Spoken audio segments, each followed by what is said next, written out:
Et maintenant, votre vidéo.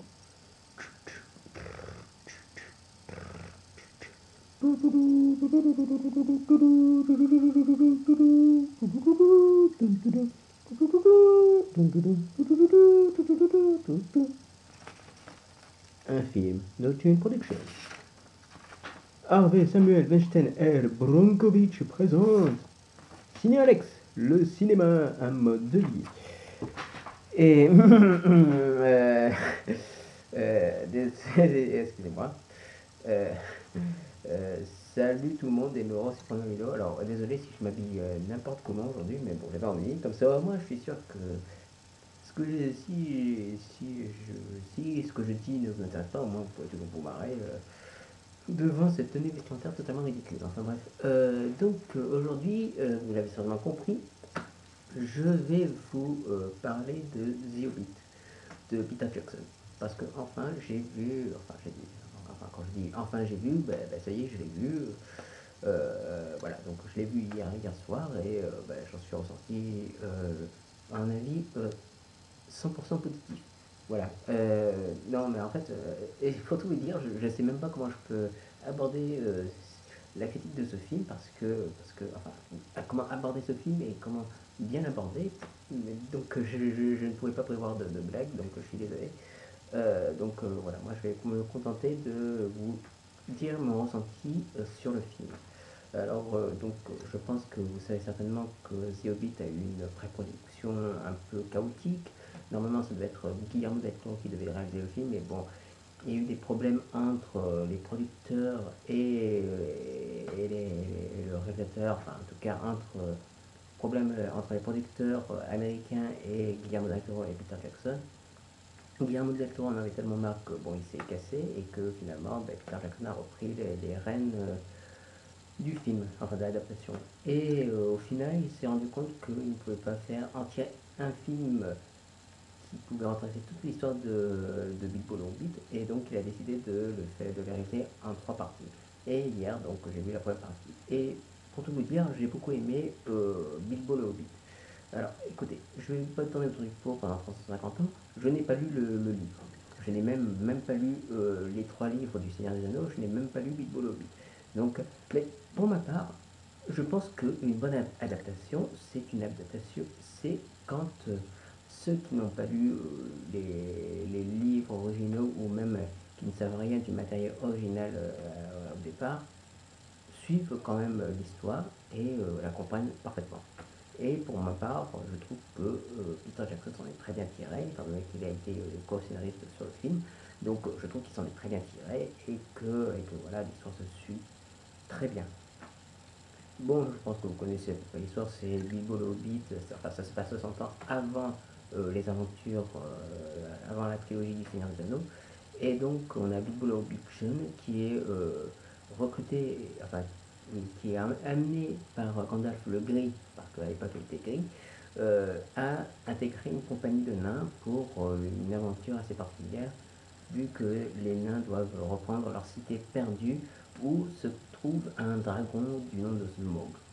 Voilà. Et donc Bilbo le Hobbit va vivre une aventure qui va le marquer à jamais. En tout cas, c'est ce qui est dit dans la synopsis.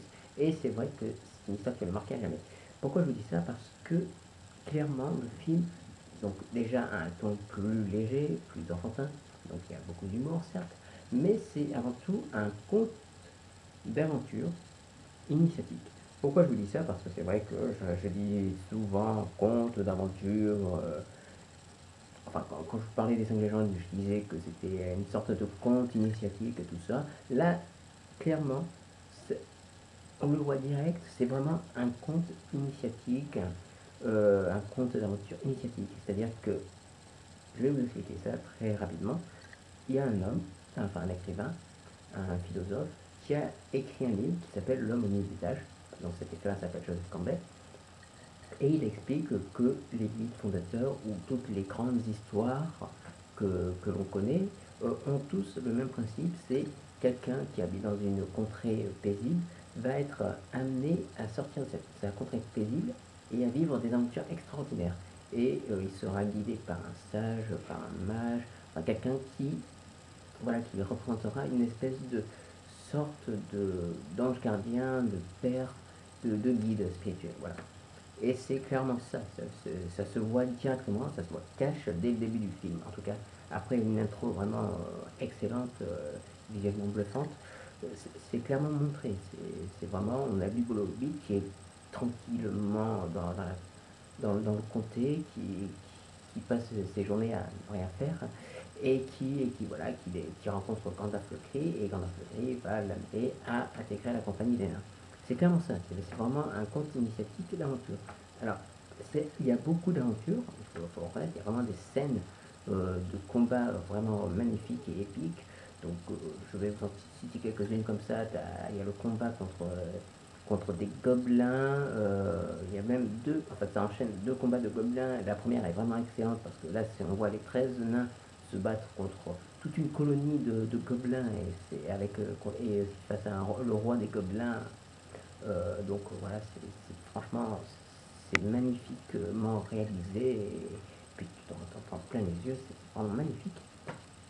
Et le deuxième combat, c'est avec des gobelins beaucoup plus sérieux et vraiment il y a un côté épique qui ressort, mais franchement, j'avais pas revu ça depuis vraiment longtemps, le côté épique, le côté épique d'un film. Donc voilà. Bon, niveau personnage, honnêtement, on a des personnages attachants comme Bilbo le Hobbit, un Nico comme Gandalf, donc voilà, c'est cool de le revoir. Des personnages que l'on connaît déjà, comme par exemple Frodon Sake, des personnages inquiétants comme Azog, le chef des gobelins, qui est vraiment un putain de rageux, avec plein de cicatrices et tout. Voilà, et puis le personnage le plus culte qui est Gollum, et le précieux. Bon, bref, voilà, je sais que je vais pas faire, je vais vous pas faire rire, je ne vais pas vous faire rire avec ce que je dis, mais bon, voilà. Enfin bref.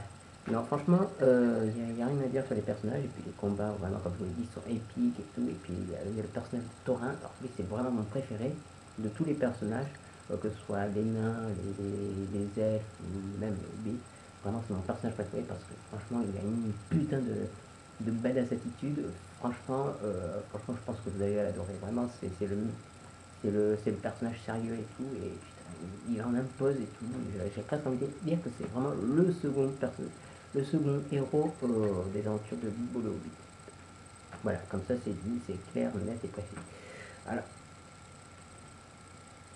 point de vue de mise en scène, franchement, il n'y a rien à dire, c'est vraiment bluffant et tout. Et puis les effets spéciaux, vraiment, depuis la trilogie Seigneur des Anneaux, c'est monté en pic comme ça. Il y a un moment donné, il y a un combat entre des géants et putain, je m'attendais pas à ça et c'est vraiment impressionnant.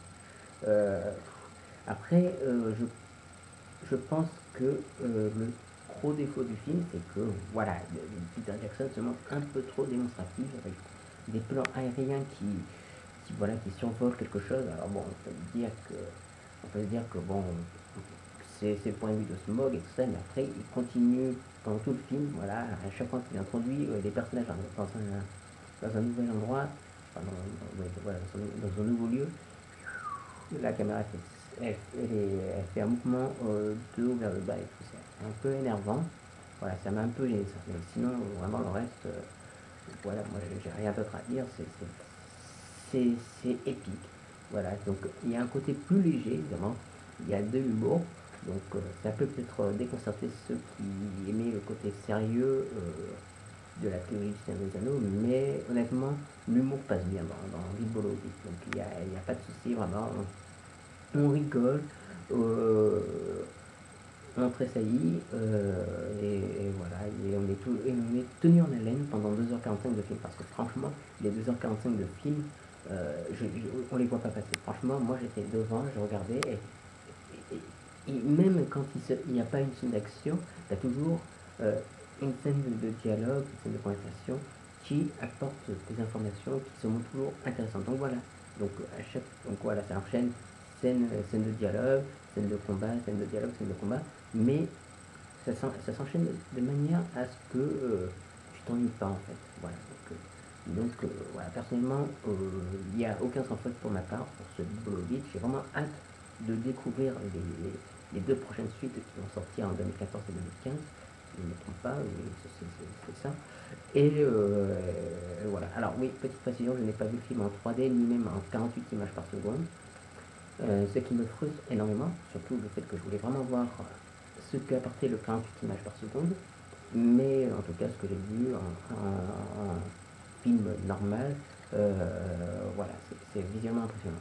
Presque, j'ai envie de dire que j'aurais préféré voir le film en 3D. Mais bon, voilà, bref. Non, non, non, franchement, moi je vous conseille vraiment d'aller voir Big Bolo Beat parce que c'est vraiment excellent. C'est vraiment excellent du début à la fin. Voilà. Mis à part quelques les mouvements de caméra de Peter Jackson qui sont un peu énervants, voilà, un peu énervants, mais sinon franchement, moi je vous conseille vraiment de le voir. Donc écoutez, je ne vous retiens pas plus longtemps que ça, si ce n'est que vraiment vous allez voir Bilbolo 8, vous me faites plaisir s'il vous plaît. Et voilà, moi je vous dis à une prochaine vidéo. D'ici là, ben, portez-vous bien et salut.